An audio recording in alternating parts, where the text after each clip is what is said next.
right, the writ has dropped, or is about to drop, but the gloves are already coming off. Yes, the PCs have asked the OPP to expand its criminal investigation into, yes, the gas plant scandal, the one that's costing you all that extra money every month, every time you open a hydro bill, that little scandal. Nonetheless, they've uncovered new documentation on 3 key players. Let's get the breakdown of what this all means. Will Stewart, Media Director of the Ontario PC campaign, joins us here. Robin Urbach, also of the National Post, to break down both sides of this story. So good to have you both. Will, let's start with you. Sure. Let's start with the new information. Lisa MacLeod has fired off a letter to the OPP asking what? Yeah, well, essentially what we're doing is we're still trying to get to the bottom of this gas plant scandal. I mean, this is a scandal that's going to cost Ontario taxpayers or ratepayers or voters, however you want to categorize it, $1 billion.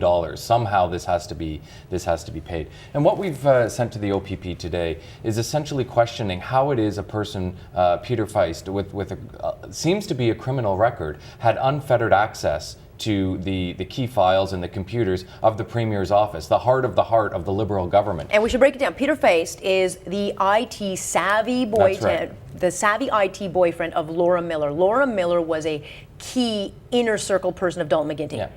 And so he was awarded a contract for a hefty $160,000, which just apparently was paid up to about like last month. Well, and that's the thing. This isn't distant history, right? This was a month ago that he still had unfettered access. Those passwords were available until recently. He was unvetted by the Ontario Provincial Police, which is a standard operating procedure for people. And he was who work convicted for on a DUI, leading stemming back to 2005. It would appear that way. Yeah, those are the documents that we've released. But we do know that he wasn't vetted by the OPP because he was a contractor, and yet he's given a super password, this mysterious super password, to go in and wipe out and do anything he wants to the Premier's office computers, directly in the heart of the Liberal government, the heart of this $1 billion scandal. And if we believe what we read in the newspaper, there's criminal allegations about the deletion of all of those emails as well. So there's a lot of questions here. Unfortunately, we have to go to the OPP now. We can't go to the standing committee that's investigating this because with Kathleen Wynne calling an election, that standing committee shuts down, of course. Yeah, one of the things about look, we had been waiting to hear from Peter Feist as well as his lifelong partner, Laura Miller, but they took off to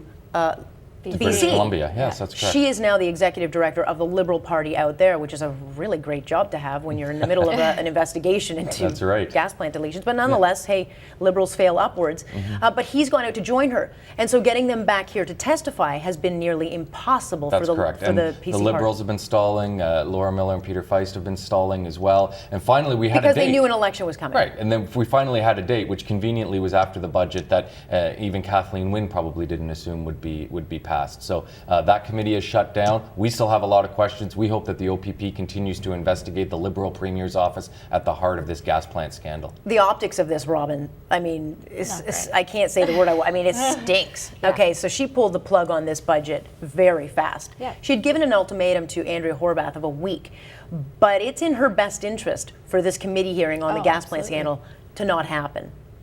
So optically, it doesn't look good. No, it doesn't look good. But of course, it's extremely convenient. And now with an election happening and the election officially kicking off today, there are a number of different things to talk about. Look, Andrea Horwath threw out a number for minimum wage yesterday, and we're talking, of course, about 1 million jobs, and we're talking about all these other things. So the gas plant scandal kind of gets pushed aside, which is very convenient for the Liberals. It's a black eye on their record, along with a few other bruises, let's say, along the way. But there's no one who will be held to account, and that's what bothers, I think, a lot of people, is that a guy named Peter Feist, who apparently allegedly went in and wiped out a whole bunch of computers off to BC, getting paid on the public's dime. Laura Miller has, failed upwards in Christy Clark's, neck of the woods. But these people fail upwards, and there's no one to pay the price. And who's on the end of this is the taxpayer. So why doesn't anybody care to tell this story other than us? Well, it's a hard thing to do. As you said, you want to get these people out here. Actually, I think it was Peter Feist was going to testify via video link, whatever it was, we were going to hear from him. And then, of course, this election happens, and then we all get derailed. But you're absolutely right. We're going to be paying for this for years to come. So whether or not the Liberals are still in government, and a lot of us are hoping that doesn't happen, there's a question of what happens to this scandal after the election as well. What happens, let's say, the PC gets a majority or something, Oh, gosh. Who don't knows? Say that. Don't tease us with that. Oh, come on. That's exactly what we're after. Don't jinx this, Robin. All right, I'm going to break it here. We're going to take a quick commercial. We will be right back to continue the conversation in just a moment.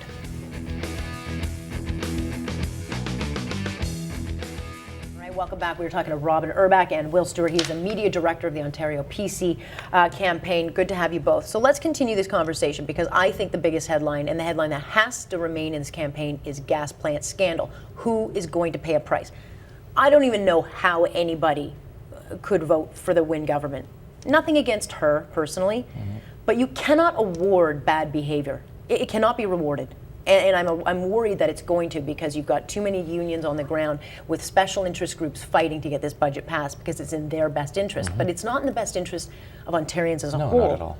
And so how do you get that narrative going? Because Robin, being in the media, they get sucked into a vacuum during the campaigns and they all report the same story.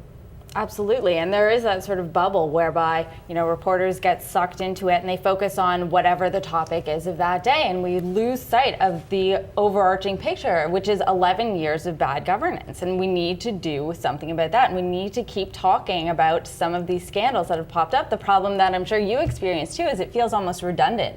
You bring up the gas plants, you bring up Orange, you bring up eHealth, you bring up all of these things, and almost it feels as though you're screaming into the wind because you keep repeating yourself over and over again. But then you hear from these voters who say, well, there isn't really an alternative. I don't really like what Andrea Horwath is saying, and the PC's Tim Hudak, I don't completely trust him. So you hear from those like people. him, and I said, I don't care if you like him. It's not about liking him. No. You're not going to hang out with Tim Hudak. He's not coming to your house for dinner. You don't have to have a beer with him. I think the question people have to ask themselves at the ballot box for this election is, who's going to do the least amount of damage moving forward? It's not a popularity contest. This to me is one of the most important elections, if not the most important election Completely Ontario agree. has ever seen. And so let's talk about Tim Hudak, because this is a real test of his leadership. And the one complaint we get from our audience is he doesn't stand for anything. When's he going to stand for something and be bold?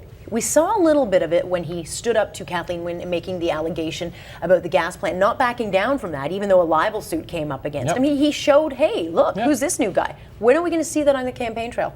Immediately. I think Tim Hudak, I think you're right. It's not a guy that, as you say, you have to sit down and have a beer with. I think the question is, who has the plan to get Ontario turned around? We have 1 million people out of work. We have 300,000 lost manufacturing jobs. We have skyrocketing hydro rates. We have skyrocketing taxes across the board. We have scandals from power plants to eHealth to Orange. The list goes on and on and on. And your network just broadcast Kathleen Wynne's media availability this morning. She was rambling. She made policy statements all over the place. All she I heard was read her speech spend. and still didn't have any confidence in what she was reading. Contrast that with Tim Hudak. We have a very much an articulated plan. There's been white papers that have been... But we need to hear it. Absolutely. People don't, look, Will, people are working, they're tired, they're hungry, they've got kids to get to school, they've got kids.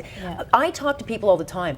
They don't know about a gas plant scandal. They don't know what Orange is. They don't understand these topics. And they look at me blankly. But you know what they do know about? They know about Rob Ford. They know all about Rob Ford. I but don't they want don't Tim Hudak to be known as Rob Ford. No, you don't. But the thing I'm saying is they don't understand that Rob Ford doesn't matter. He's not hurting our pocketbooks.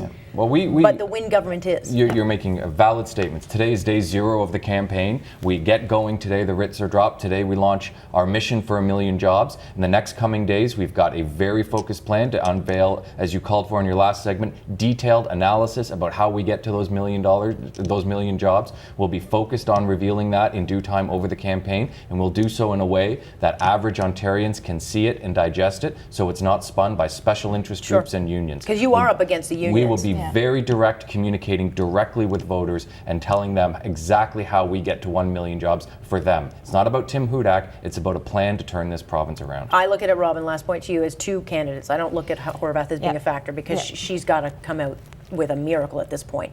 But there's two choices here, and you know that Hudak will be fighting upstream because he's got to prove his leadership, and he has to talk about his plan with actual talking points. Like, he's got to actually lay it out. Right, and I think that's a difference actually that we're already seeing. We spoke to Tim Hudak at the National Post last week or the week before, and he said, last time he thought that he spent a bit too much time talking about what was wrong with his opposition and not enough about what he was going to do. And I think we're already starting to see that change this time around, talking about this $1 million job plan, and as you say, getting the details coming forward.